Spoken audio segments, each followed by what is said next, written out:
Looks like I'm like, coffee. Which I totally am, because I love coffee. Best start to my morning ever.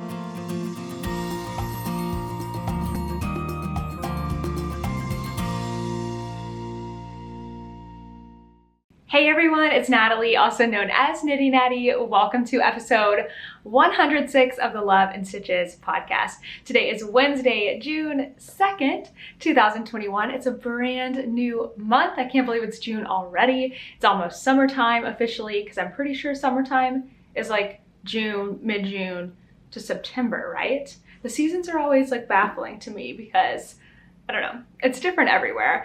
Anyway, we're having lovely weather here in New York City. It's been in like the 60s, 70s, which is awesome. Not too hot, not too cold. It's been really, really nice. And I'm actually wearing some knitting today. So I was wearing this top on Monday. We went out to dinner and I was like, okay, it's 70 degrees.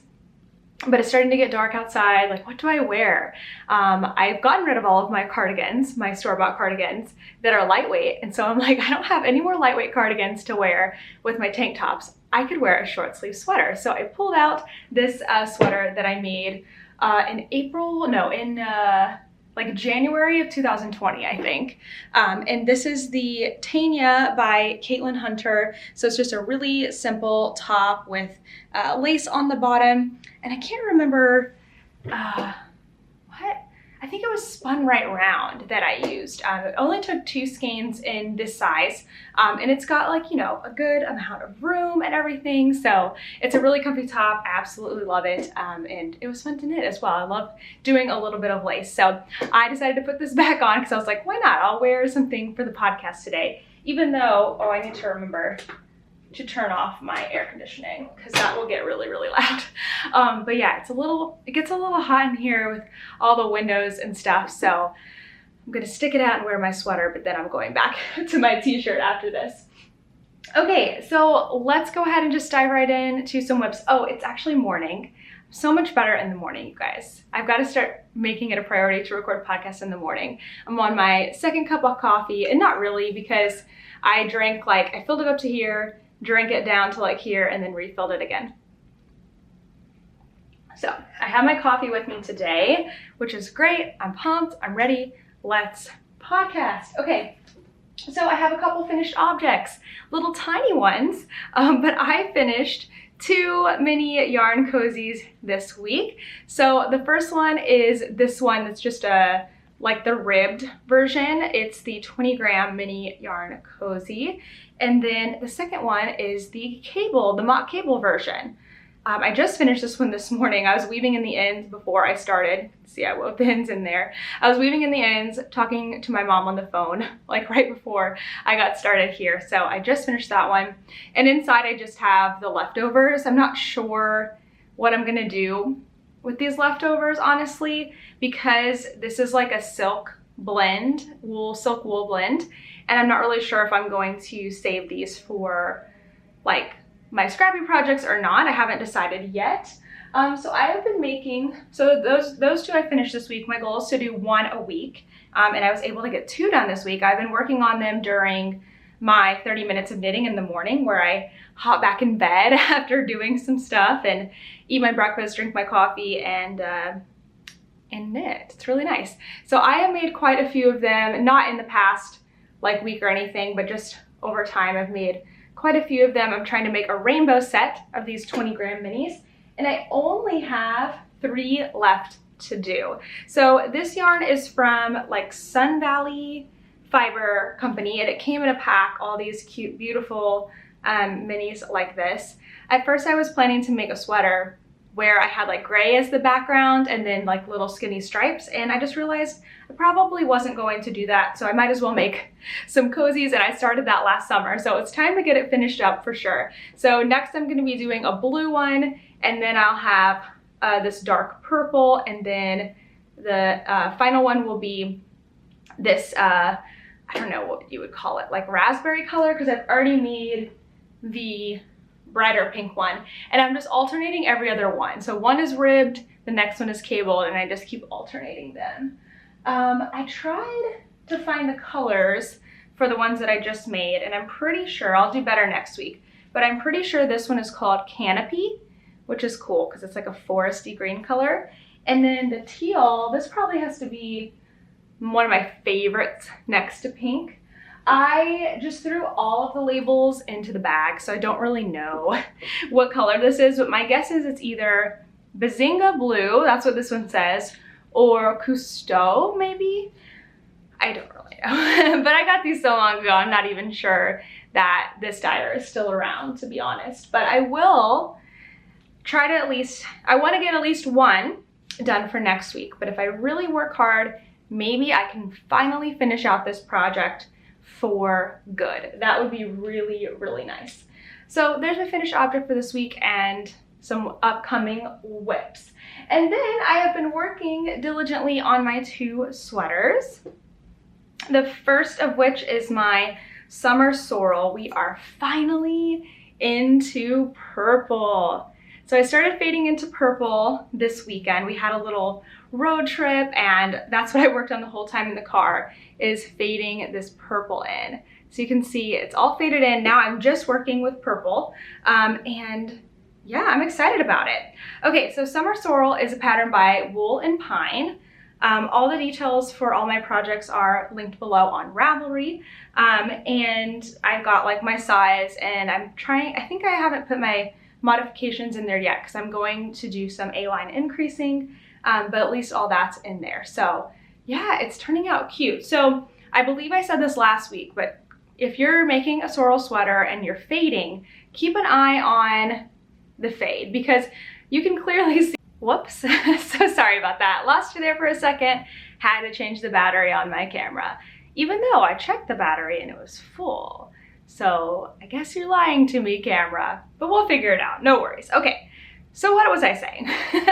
The first color is a lot shorter than, like section wise, than the second color and the third color is gonna be. And that's just because the pattern said, you know, start fading in halfway through your yoke.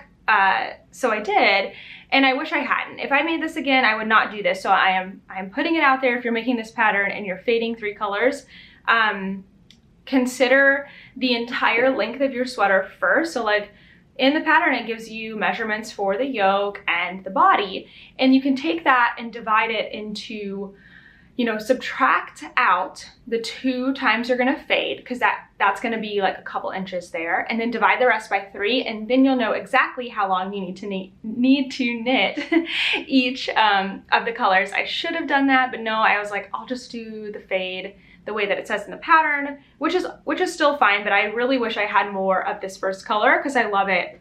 I love it. But it's not worth going back. So you can see I've got a much longer pink section and I will have a much longer purple section, but I am getting closer and closer to being done with this. I'm so excited. I mean, I'm not gonna finish next week or anything, but because it's just knitting around, and I'm doing my occasional increase for my A-line shaping every once in a while, it's moving now. So I'm really excited about that. So my yarn that I'm using for this is Yarn Over New York, a dyer here in New York City. And I've got 3 colors. The pink that I just finished is I'm a Barbie Girl, super cute. The top color is called, whoa, Loyal. I'm gonna have quite a bit of that left over. And then the purple that I'm starting right now is Bubblegum Dance. So I'm gonna have a lot of, like, I'm not using this one anymore, the cream. I have a ton of that left. And then I am gonna need this for the sleeves to finish up. That should be plenty. And then I'm probably gonna use up quite a bit of the purple to finish out the body and the bottom ribbing and everything. So it's gonna be super cute. I'm excited about it. It's looking good, looking good. I guess I could try it on again at some point. That might be a good idea to go ahead and try it on again, put it on to 40-inch needles and try that on since I've done a little bit of the body. Maybe I'll do that and post it on Instagram later. Okay, I have my other sweater. This is the Rocket Tee. Rocket Tee is by Tanis Lavelli, who's Tanis Fiber Arts. And I've done just a little bit on this one. Well, you know, a couple stripes. There's my cute little donut, progress keeper, I love this Progress Keeper. I'm being careful to put the Progress Keeper in the fingering weight yarn and not the mohair because I don't want it to pull. But I've done just a little bit. I focused more on my SORREL sweater this past week, which you can see it's a V-neck sweater, and I'm striping it with a single ply and a mohair, looking so, so good. So this yarn is Wandering Flock, another New York City dyer, I think, right? I can't remember. So the mohair is called Teal, and the single ply is called Birthday Ice Cream. Looks like I'm like, coffee. Which I totally am, because I love coffee. Best start to my morning ever. Okay, so I'm alternating back and forth between these two colors, but I have seen people knit this tee. It's a short sleeve V-neck tee with just fingering weight or with 2 fingering weight instead of 2 mohair, whatever you want to do. It's your sweater. You can do what you want. So I am cruising through the body. I just paused yesterday and calculated what I need to do for A-line shaping for this one. So backtracking here, I like to add in A-line shaping to most of my sweaters because of my body shape, where I am smaller on the top than I am at the hips. So I just do like a little bit of increasing from under the bust down, like gradual increasing spread out throughout the body. And that just gives me the same fit like for my whole body. So if I have 6 inches of positive ease here at the bust, like I don't want it to then be like squeezing me tight at the bottom. I want that 6 inches of positive ease throughout. So I do gradual increasing, and that tends to help. So some patterns I don't need that on, like for example, the sweater that I'm wearing right now, because it already had lots of ease, and then you knit it from the bottom up, and then I think you did some decreasing and then knit up. So like that's perfect for me. I've got plenty of space here, plenty of space here, and this is just how I like to wear my clothes. So that's the beauty of knitting and making your own clothes, is you can make them fit how you want to. So some other modifications I'm making on this pattern is I took out the yarn over increases for the raglan, and I just did make one increases. I'm also not doing the decorative like yarn overs down the side. The edging on most of this is worked with mohair held doubled, and I'm just gonna do my single ply because I don't really want the blue outlining it. I want the lighter color. So I'm excited to work on that. 2 sweaters just cruising down the body. What's funny is because I have the same gauge on these 2 sweaters, and when I did the math, they actually ended up being exactly the same. Like I'm gonna do the same number of rows, the same sets of increases to do A-line shaping on both. So that's kind of cool. I mean, I kind of figured they'd be close because I'm using the same size needles, but it was funny that they ended up exactly the same. So that made that math really, really easy. Okay, one more thing I actually have put some work on too. I did a lot of knitting this weekend. I actually really did. I had a nice weekend where I took a lot of time, like I stopped, I didn't look at my computer, I just took a break, and I actually sat around and knitted. It was rainy and it was really nice. And then we had Monday. It was technically a long weekend, but I worked on Monday, but not like, well, yeah, like a full work day.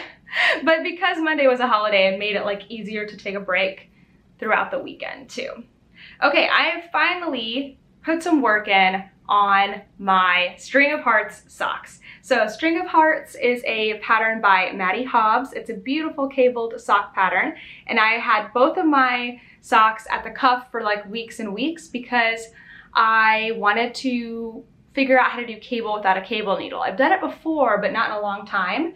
And so I was like, all right, I'm not gonna sit down and start the socks until I can figure out, or until I can watch a tutorial on cable without a cable needle. And I realized that that was just being like a barrier for me to starting the socks, which is so silly. So I already had the cable needle. Where did it go? I already had my like small cable needle. I like this kind of cable needle. That's my preferred one to use unless unless I'm doing cable without a cable needle.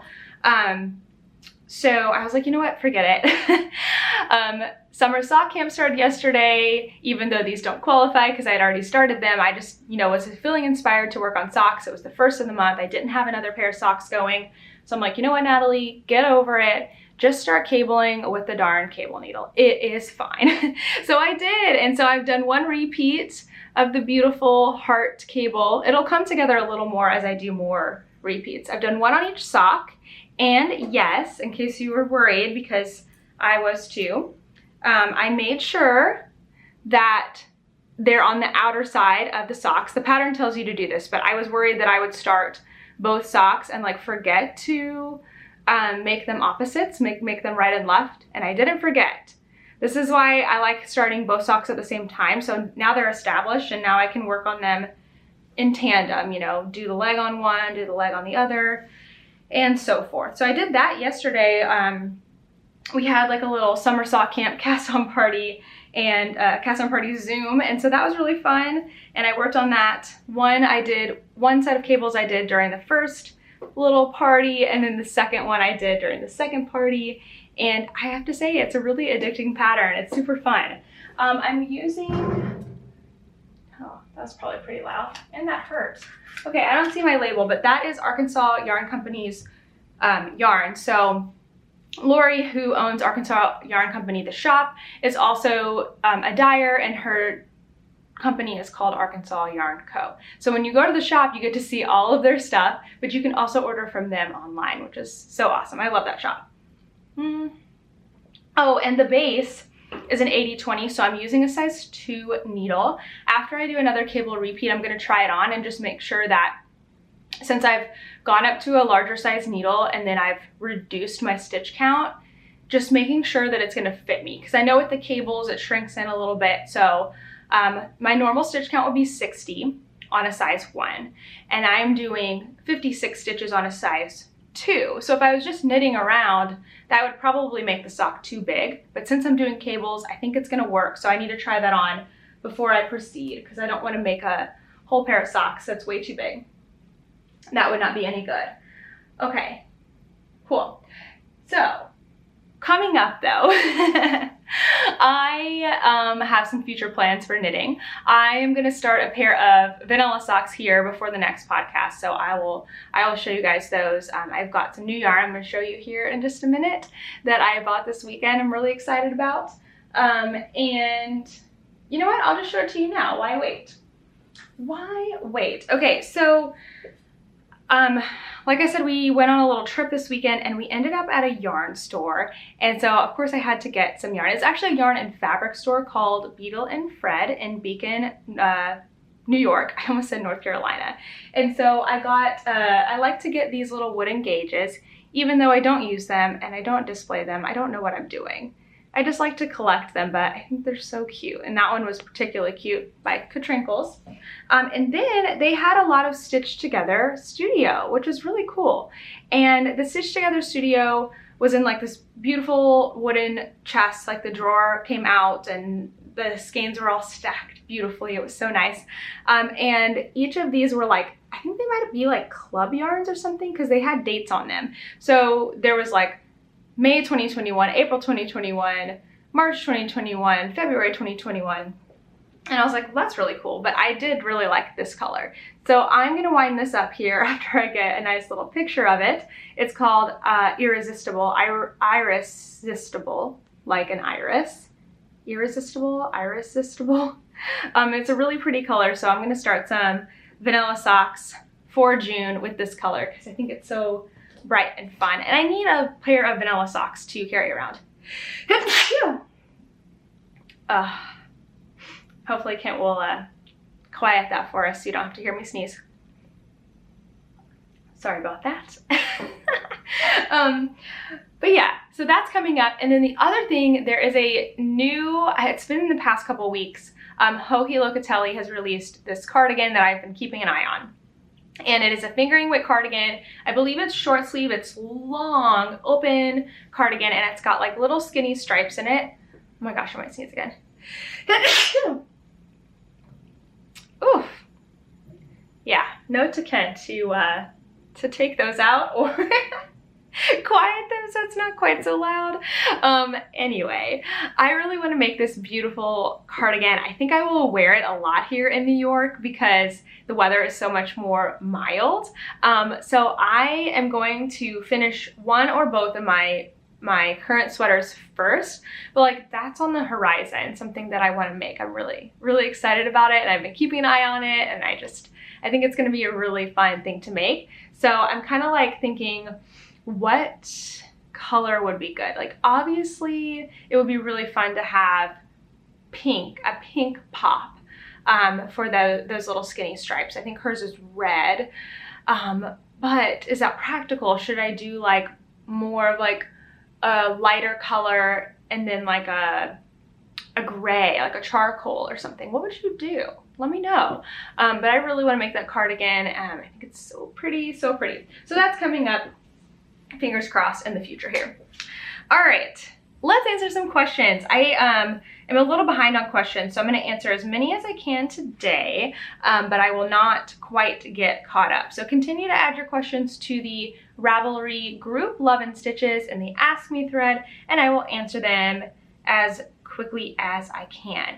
Okay, so the first question today is from CPA Jess. Hi Natalie, I really enjoy your YouTube videos on both your channels. I have gotten more and more interested in knitting over the last year, and I would love to learn more about choosing yarn for various projects and understanding how the various fiber contents work together. Would you consider either doing a YouTube video on this, or can you suggest a resource where I can learn more about it? Thanks, Jessica. Jessica, that's a really good question. I feel like that is something that a lot of us wonder, because you know, when we're first starting out, you might choose the yarn that the pattern suggests, right? Just to keep things easy. But then what do you do when that's not available? How do you substitute it?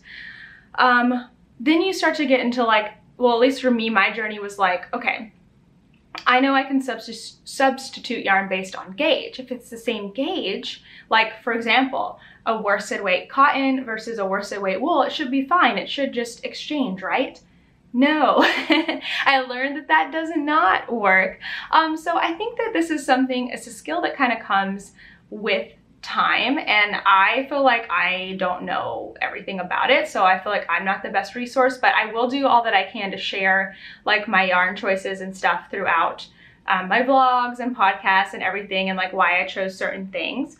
As far as a resource goes to learn more about it, I actually don't know the answer to that. So I would love if our community could help us out here, help Jessica out. Where can you find out more about fibers and how they play together and why you would choose them for certain sweaters? Does anyone talk about this? Do you guys know? Let us know, because I want to help Jessica answer this question and provide some resources for you guys.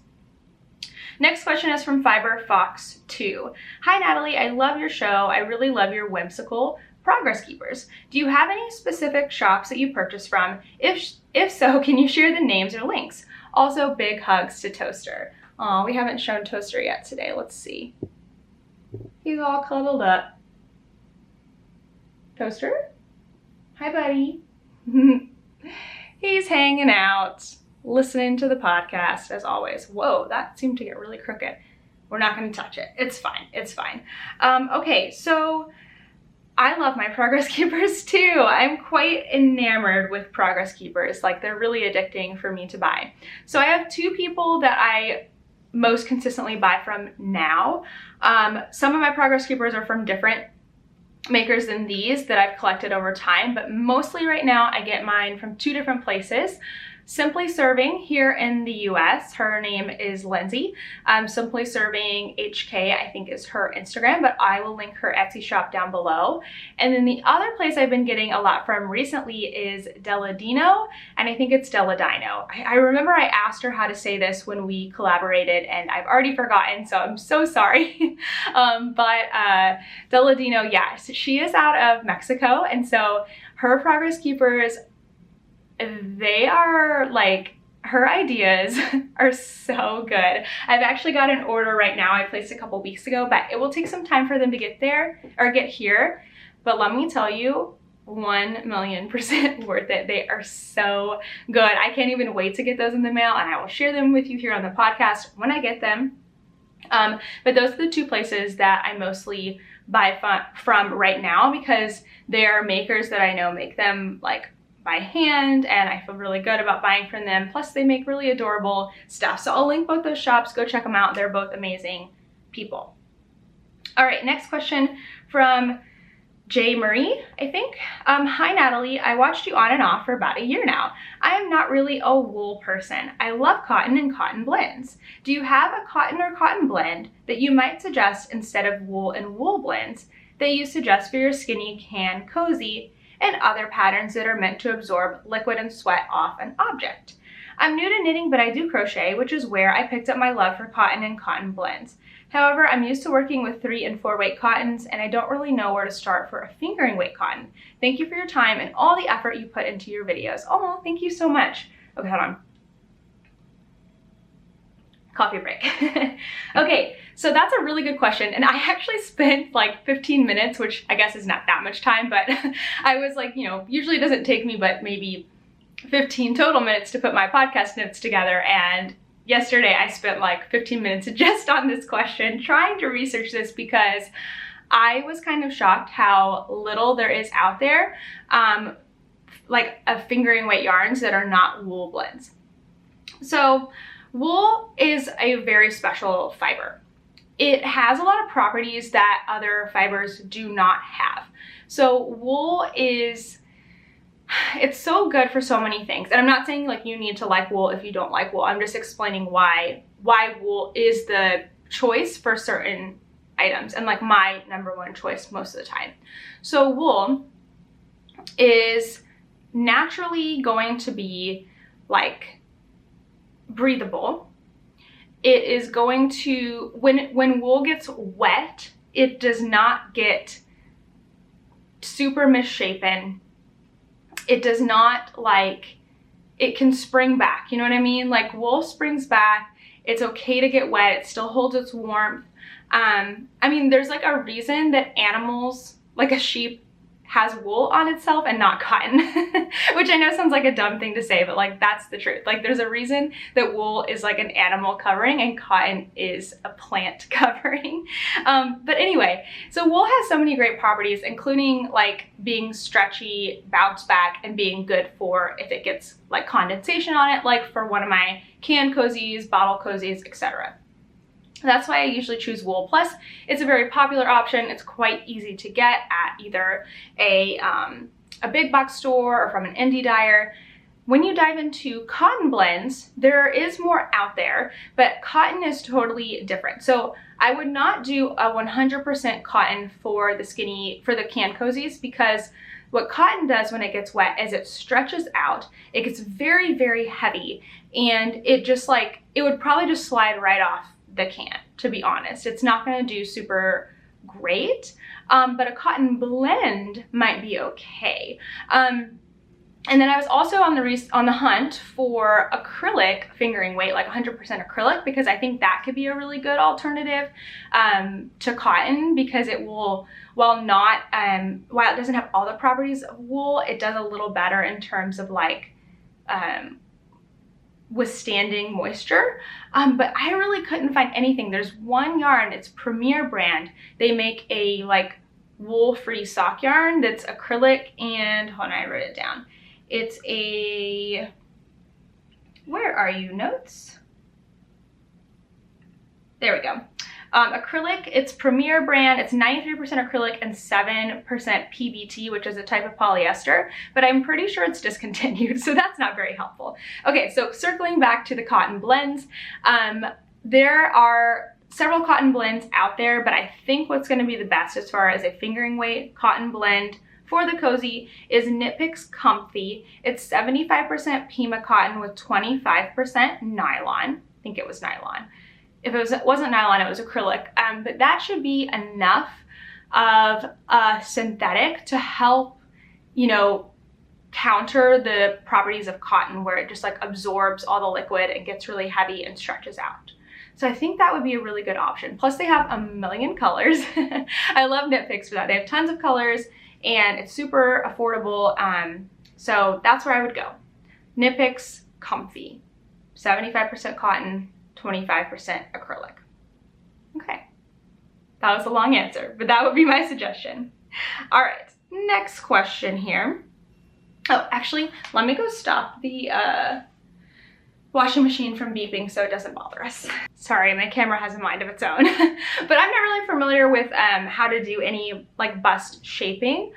Somebody that I do know that does custom sweaters is Amy Herzog. Like, I don't know her, but I know of her. And I've taken a class from her, which is where I learned to do A-line shaping. So Amy Herzog has like custom fit sweaters and different stuff like that, that I think might be a really helpful resource. So I'll try to find that and link it below for you, but I wish I knew more about bust shaping. I'm not familiar with it, but I think that would be a good solution to give you more space where you need it without making your whole sweater bigger overall, because nobody, you know, an oversized sweater is great. I like an oversized sweater, but you may not want that for everything, right? You want it to fit you the way you want it to fit. Otherwise, what is the point of making your own clothes if they're not gonna fit you better than the store-bought clothes? Okay, let's see. Last question here, I think. Maybe one more. Okay, this is from Alyssa Marie, 83. Hi Natalie, I love your podcast. It's inspired me so much. One of the ways you've inspired me to branch into is to branch into hand-dyed yarn / non-big box store yarn. I'm pretty nervous about yarn pooling. Can you demonstrate how you use different skeins to avoid that? Thank you, Alyssa. Okay, so I'm so excited, Alyssa, that you have started to branch out and explore other types of yarn. I hope you love it.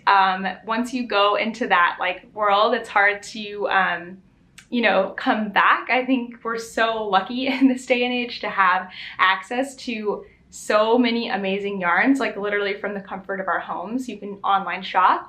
It is so amazing. So I'm excited for you that you're branching into that.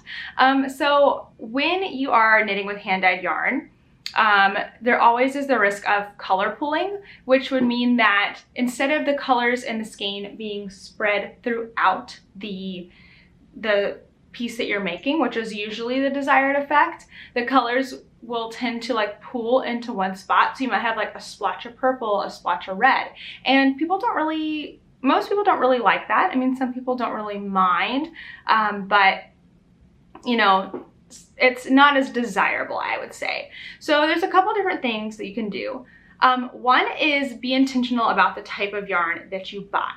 So 10 years ago, I would say the most popular like hand-dyed yarn was a variegated yarn.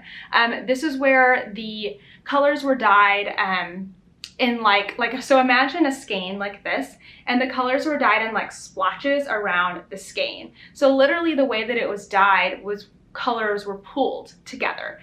So when you knit it, or crocheted it, you got like color splotches because that's how the yarn was dyed. It's like you'd have purple, yellow, blue, purple, yellow, blue, and so the colors would pool together. Now, at least currently in 2021, what tends to be more popular is speckled yarn. And so the color distribution is going to be more varied throughout. And then like speckles of color are going to be in there. So instead of splotches of color, it's literally dyed differently, where the color is already distributed more evenly. And so you're not as much at risk to have that happen. So when you look at a skein like this one, for example, definitely has like some color splotches of purple, but then it also has like all these like speckles of color. And so this skein, I wouldn't be as worried about pooling as I would if I got a skein where it was like red, yellow, blue, pink. So that's very loud. So looking at your yarn and being intentional when you buy can help with that. The other thing that can help is if you're using 2 or more skeins, you can alternate the 2 skeins. I would definitely suggest that if you're using a hand-dyed yarn. For this sweater, I made sure to alternate the whole way down. And you can do this a couple different ways. You can just like knit around or knit 2 rows and then switch to your next one and carry your yarn up the side. That works really well. Or you can do something called, if you're in the round, helical knitting. I would highly suggest helical knitting if you're alternating 2 or more colors in the round. I have a tutorial on it, so I'll make sure to link it, but it's a really, really fascinating way to alternate colors. Instead of carrying your yarn, you slip 3 stitches and that's it. It's so easy, but you have to see it first to like understand it. But that really helps break up the color because you're alternating through 2 skeins and they're kind of chasing each other around. Other than that, like, you probably won't know if a yarn is going to pull until you start making something. If you're making like a hat, for example, and the colors are pulling in an unattractive way, then you might just need to adjust the pattern that you're making and make something that's either smaller in the round or larger in the round, or flat piece than what you're making to change the way those colors interact with each other. If you really, really don't like it, you could always stripe the yarn with a solid, and that will help break up the colors too. So there you go. That's all my knowledge about color pulling that I can think of to help. Okay, and so here's actually like a really good example, because the next question is from Lurv to Knit. This is our last question today. I love watching your podcast. I have a question. I have this gorgeous yarn from Knitted Wit that's a high contrasting colorway called Great Smoky Mountains. You've inspired me to want a summer sorrel. Do you think it will work? So sorrel is the sweater that I'm working on here. And you can see I'm not using variegated yarns. I'm using speckled and more like solid yarns. So you can see how the speckles are running like throughout the sweater, and I don't have color pooling because I don't have large chunks of color. But then the yarn that this person is wondering if they can use, let me show you what it looks like. Hold on. How do I view this full screen? Here we go. Okay, my computer is dusty. So here's the yarn. Oh wow, that is very, very dark. Hold on. Here's the yarn this person is looking at, okay? So looking at the yarn there, you can see that there are large chunks of color. There's large chunks of the lighter bit and large chunks of the brighter bit. My guess is if you opened up the skein, like half or a portion of it would be all the lighter color and the rest would be the darker color. Now here's what's interesting. When you look at what she was crocheting with it, oh, actually, this is not a good example. I was gonna say it pooled, but she was actually doing color work, so never mind. She was doing color work, so obviously those colors pulled together. But you're gonna get those splashes of color. So for a patterned, a textured sweater like this, I personally wouldn't pair a yarn that has this like variegated look, these contrasting colors, because I think it's going to be overwhelming. You're going to lose the pattern, you're going to lose like the beauty of the color if you combine the two. So for my suggestion would be that I would not make the summer sorrel with this yarn. Going back to the question, did you put your name on here? No, I don't see your name. But yeah, I would not suggest using this yarn for the summer sorrel sweater. I would pick a much simpler sweater pattern. I mean, you could even make like the rocket tee, for example, and just use one color and alternate your yarns. I think that would look, at least for my taste, it would look better. You can do exactly like, you know, you can try it out, you can do whatever works for your taste, but in my like personal opinion, I wouldn't use such a variegated high contrast with a textured pattern sweater. So, okay, hopefully that was helpful. I love getting to answer questions, and hopefully you learn like a little bit. You know, I always learn a little bit in doing research and talking things through, and so hopefully you get a little bit out of that too. Okay, let's go into news. So we had no new video this week because things have been, I had like a relaxing weekend and just like things were a little chaotic, and so we're working on a video, and when I say we, I mean me and my husband Kent. Kent has started editing my Knitty Natty videos for me, so if there's something in the podcast that shouldn't be there, it's Kent. You can let him know. No, I'm just kidding. But he has started editing those videos for me, allowing me to get to do even more things like have my membership and teach private lessons, and I'm I'm so grateful for it. But we're still working on it, you know, getting our schedule down and stuff like that. So no video this week, but I think we might put something out over the weekend. So keep an eye on that. The next thing I have coming up is a interview with a local yarn store in New Jersey.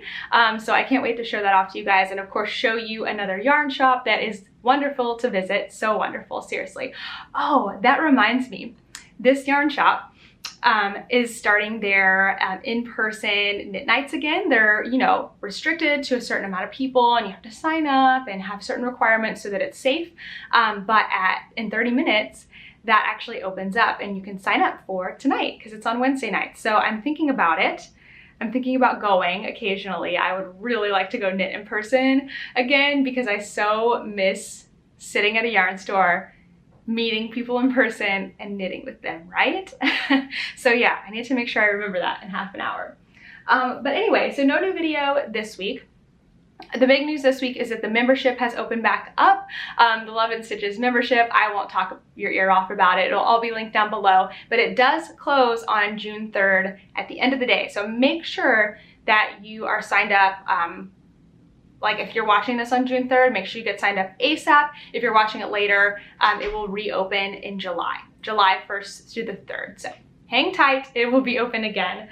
And then, oh, the last piece of news is that I have a pattern giveaway from last week. So last week I partnered up with Camijo Knits, Camilla, and I am giving away 5 of her patterns.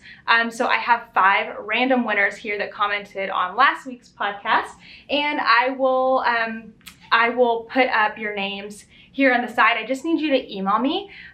Email me at natalie@knittynatty.com. Let me know that you won a pattern for Camijo Knits, and I will get you connected with her, and so she can send you that pattern. All right, here are 5 random winners.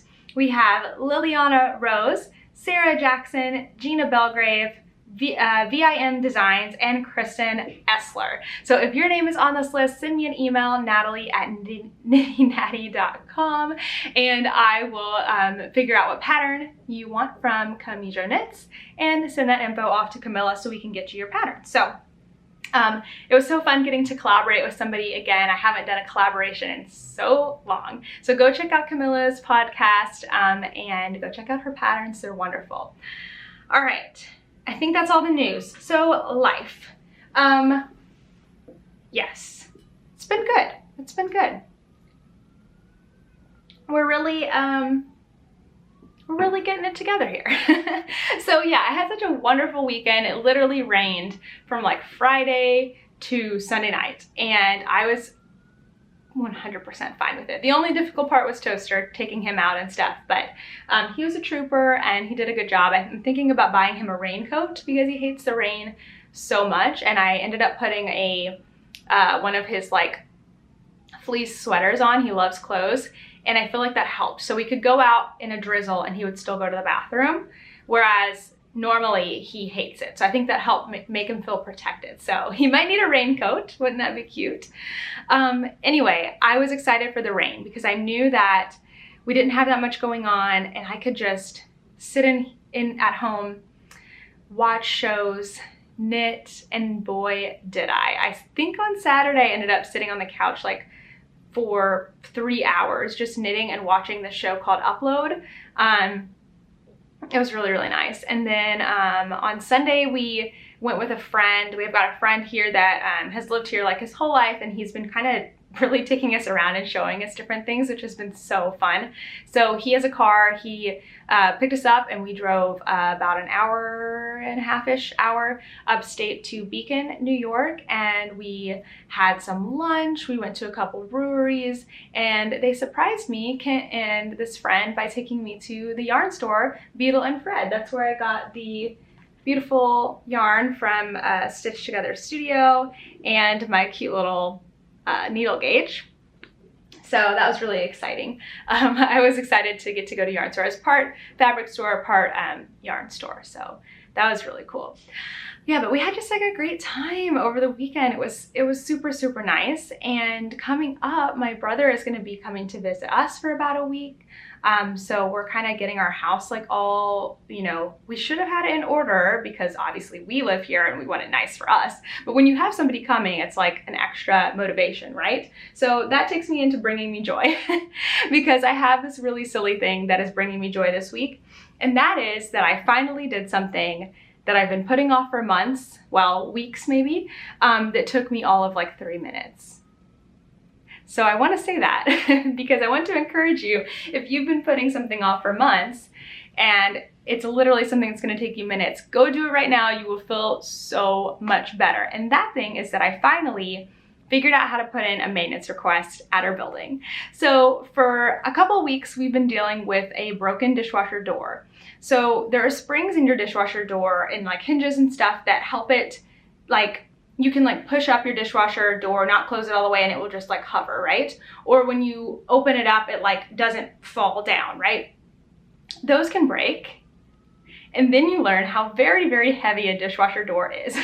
As I have experienced for the last couple of weeks, well, Kent and I have experienced. Several times I've forgotten and the dishwasher door has been like, boom, and hit me in the leg and just, it's so silly. Anyway, we needed that, like a light went out in our bathroom. We didn't realize this, but our vent was closed in our bathroom, making it like steam up like crazy. Anyway, it took me all of like 2 minutes to put in several maintenance requests yesterday morning. I was like, I'm just gonna do it. I'm putting it off. I needed to like request my password because I had forgotten it. And so I did that and I put in the request and then I got in bed for my 30 minutes of knitting. And not even, I guess it wasn't even half an hour later because my 30 minutes weren't up yet. We hear our doorbell and our building maintenance was here to fix those things and it didn't take them long at all. And now everything's fixed and it's bringing me joy.